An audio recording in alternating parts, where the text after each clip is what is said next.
Hi everyone, this is Jelly Maliwa again. Welcome to another video. So for this video, I am going to read you guys my very first English story. Story that was written in English, and it's the first story that was written in English. Clear? Yes.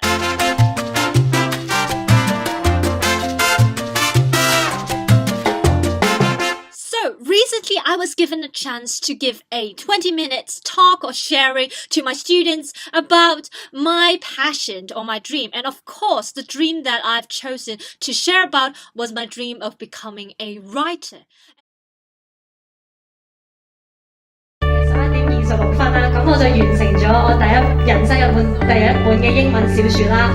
咁入邊就有314頁，同埋咧12萬字嘅，咁自然咁樣嘅。其實咧喺每一個漫畫啦，或者設計我曾經做過嘅設計啦嘅背後咧，其實都有一本小説咁樣嘅，一個叫做同人小説啦，可以叫做嘢嚟嘅。其實係唔單止有一個好有意義嘅過程啦，如果你可以堅持到嘅，佢會呢個夢想咧會甚至成為好似食飯呼吸一樣咁自然嘅，就好似食飯咁啦，你唔會因為食咗一餐唔好食嘅嘢，或者食唔到一啲你想食嘅嘢而以後唔食嘢噶嘛。寫作對於我嚟講都一樣啦，唔會因為一次嘅失敗啦，而我就以後唔再寫咁樣。And through this process of, preparing for this sharing, I discovered more about myself as well as the treasures that I had hidden in the past. And one of the treasures that I have discovered was this. I have written a lot of stories when I was little, but this is the first one that was written in English. The others were mostly written in Chinese, but I'm not sure what the age was when I wrote this story, but looking at the size of my writing and the style of writing, this doesn't seem to be the handwriting of me when I was in secondary school, so probably primary school. And also you can see there's this very nice stamp. This is the anime Doremi, so probably primary school. And I remember it's from a sketchbook, and my mom tore it off when she tried, she wanted to throw away some stuff. Luckily she kept these, and when I found it, I was so thrilled. Now, for the story, the title is called The Adventure. So I assumed that I would have a lot of grammatical mistakes in it since I wrote it when I was little. So for the subtitles, I would do subtitles and would highlight the parts where there are grammatical mistakes, just, not to confuse you guys. But I would just simply read the whole story, and to be honest, this is the first time I've ever read it. So let's start. Okay, let's start. The Adventure. Little Wendy, so the main character, the protagonist should be Wendy. Little Wendy was the princess of the sea. Sea? Mermaids. She was a mermaid. She was the South Sea's daughter. Near the South Sea, there is a crystal palace. Little Wendy and her sisters like to go to the shore and look at it. So at this moment, there are not many grammatical mistakes, which is quite impressive, Especially little Wendy. She always hoped to go into the palace, but she has no legs. Then she decided to have an adventure. She told her plans to the South Fairy. Oh, a fairy is involved, as you can see. Just like my current novel, I like to, add in a lot of mystical creatures and magical creatures into one story. That's my style, and it seems it's affected by my childhood, The South Fairy was Shirley, so this is a spelling mistake. Surely, it should be surely happy of her daughter's idea. She said, "Well, okay, then you can learn more things. I will be so proud of you." Should be proud of you, but I wrote proud of you. Little Wend, so missing the Y at the word Wendy, but whatever. Little Wendy was very excited.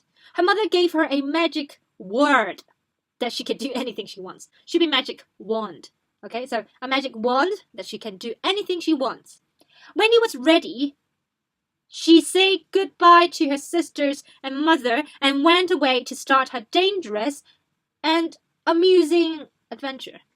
Oh, so the adventure is amusing, but of course, normally you don't use amusing with the word adventure.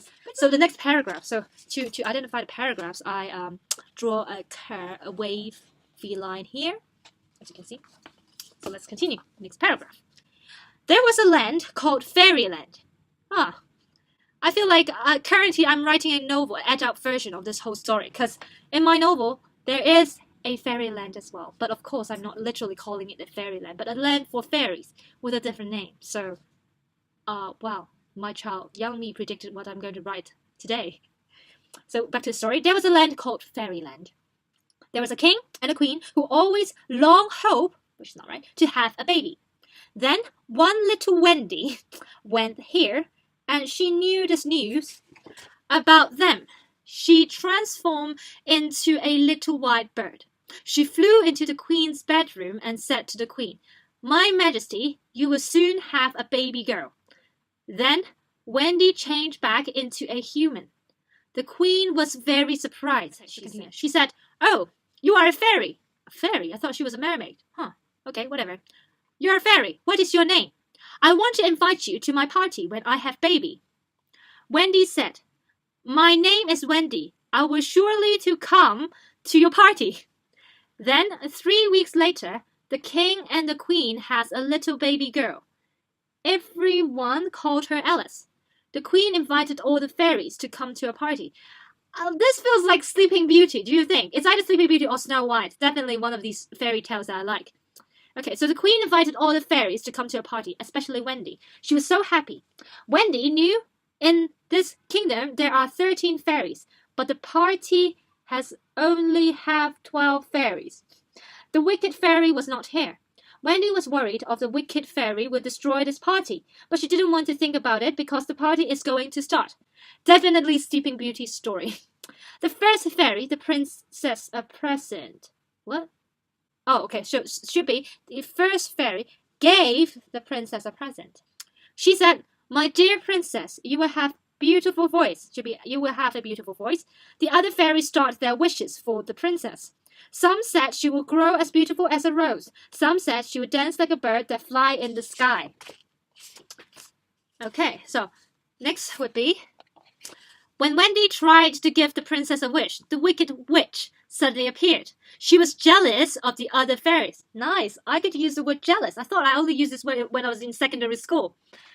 She said to the queen and king, "You don't look down on me, so I do it the same." What? You don't look down on me, so I do it the same? Oh, I think what I meant was, don't look down on me, or else I would do the same thing to you. Something like that, I think. Today I have a present, I misspelled the word present, for the princess. In her 16th birthday, should be on her 16th birthday, she will die if she touches the sewing machine. Then she went away. Everyone was afraid. The word spelled wrong. Wendy said, "I haven't given the princess a wish." Okay. When she is 16 years old, she won't die, but she will sleep until a true love kiss to make her to wake up.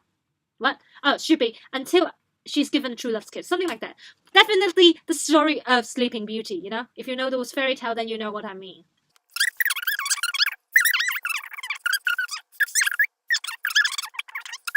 The king and the queen woke up and saw her beautiful daughter, was with a prince, so definitely a prince.